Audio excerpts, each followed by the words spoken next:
Hey everyone, it's Cassius, Tryptamine Astrology, and I have an amazing revelation for you today. I didn't expect this completely. I anticipated this event, but I didn't realize what it would mean at all. And I didn't know that it would be the closest encounter between Venus and Jupiter until about 2060. And that was more powerful than, well, you can imagine how powerful that is. An actual conjunction that gets closer than two planets actually are going to be aligned for decades and decades, it's common sense that that's going to be much stronger. So, before I mentioned that, okay, so basically, I feel like we've been feeling a little bit relieved since the Mars conjunct Saturn, Mars square Neptune started to really ease up about 3 days ago, maybe on Friday or so. We started to feel some ease, and then what happened last night was incredible. Last night and the night before, we felt Mercury conjoin Venus, both conjunct Jupiter. Venus conjoin Jupiter more exact than it will again until 2060. And I had no idea about that. This is a little article about it. This is a picture of it. Venus and Jupiter will not conjoin that exact until 2065.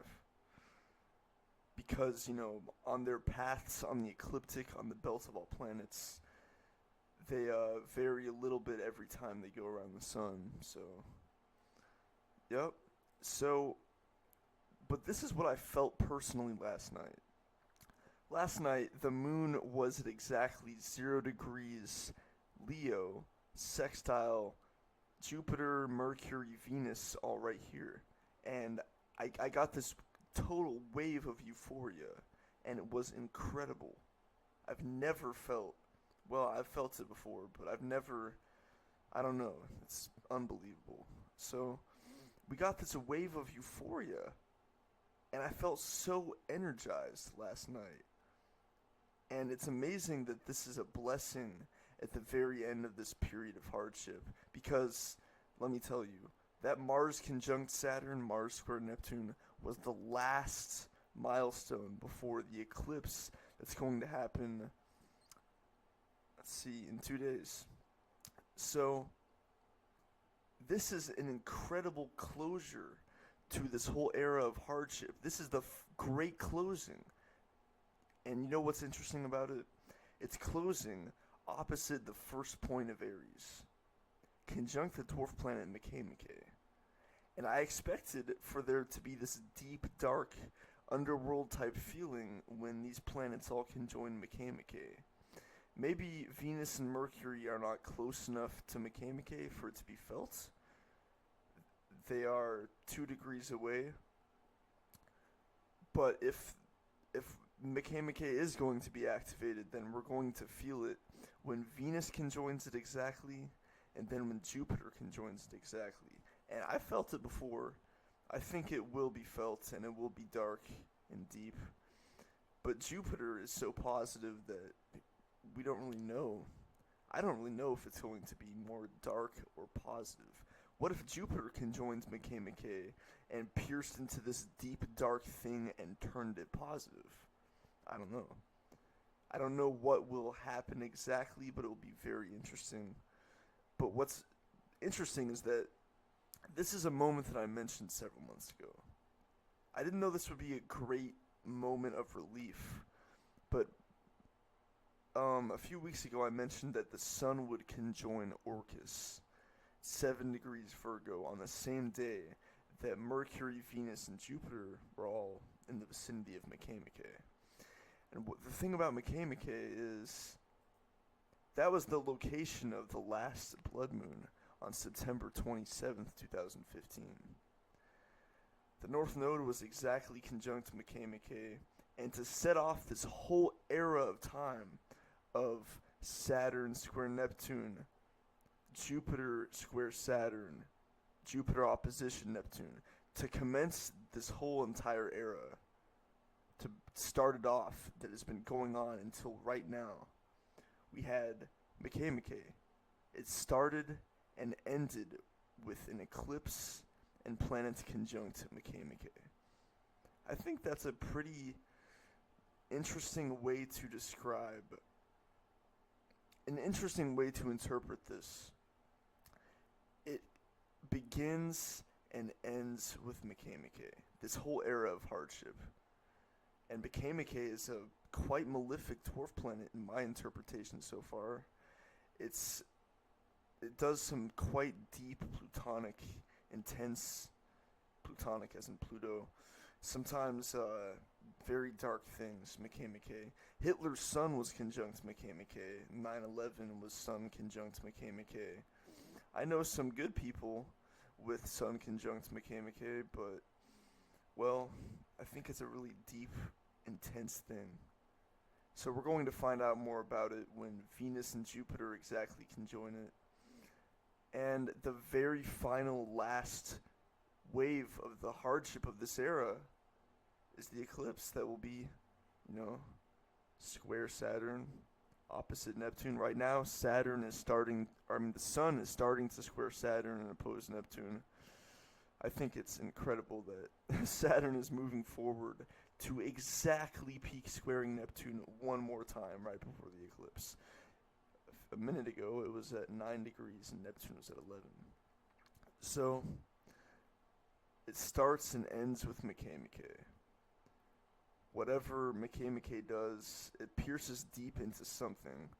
And this blast of euphoria, I mean, Venus conjunct Jupiter this exact means that our social climate last night and the night before got utterly blasted with this dose of extreme relief.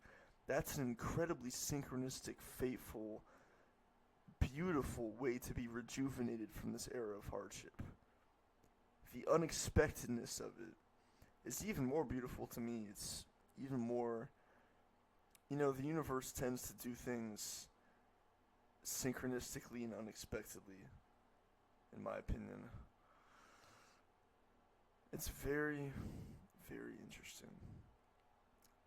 And Orcus is my dwarf planet, so I feel very good about that. The sun is conjunct Orcus. It will be conjunct Orcus tomorrow exactly. And the eclipse will be lightly conjunct Orcus too. Orcus is my dwarf planet. I love it. I think it's a dwarf planet of determination. And I remember in 2015, in August 2015, when Venus and Mercury conjoined Orcus and Virgo, I felt a blast of euphoria then that felt really similar to the euphoria I felt when the moon sextiled Mercury, Venus, and Jupiter last night. It might have something to do with euphoria even. I know a few people that are Sun and Mercury conjunct Orcus and Leo, and they have this determination about them. Deep, dark, determined intensity. Kind of feels like Taurus, Capricorn, Leo, something like that. I have full moon in Leo conjunct Orcus with Sun and Aquarius exactly opposite Orcus. So the energy you'll feel flowing through the sun today, you can also feel from me. I don't know if that makes much sense, but, well, feel it. I hope you felt this blast of euphoric relief as much as I have. This is the very end of this period of hardship, and then we'll yield to another better era of activity, like similar to spring of 2013, fall of 2014, early summer of 2015. These are all Jupiter-Uranus aspects. We're about to feel Jupiter in Libra opposition Uranus in Aries. It will peak at the very end of this year, December 2016, January 2017. And Jupiter will get stuck opposition Uranus as Saturn trines Uranus and Jupiter sextiles Saturn. This thing that I just described, Jupiter opposition Uranus on top of dwarf planet Haumea too, while Saturn trines Uranus and while Jupiter sextiles Saturn, this whole complex is the great focal point of next year and the end of this year, and that's what will define the next era after the end of this era, which just ended with Saturn square Neptune and all that. It's going to be an era of greater activity. This era of coldness ends now. It's ending now. Much love. Peace.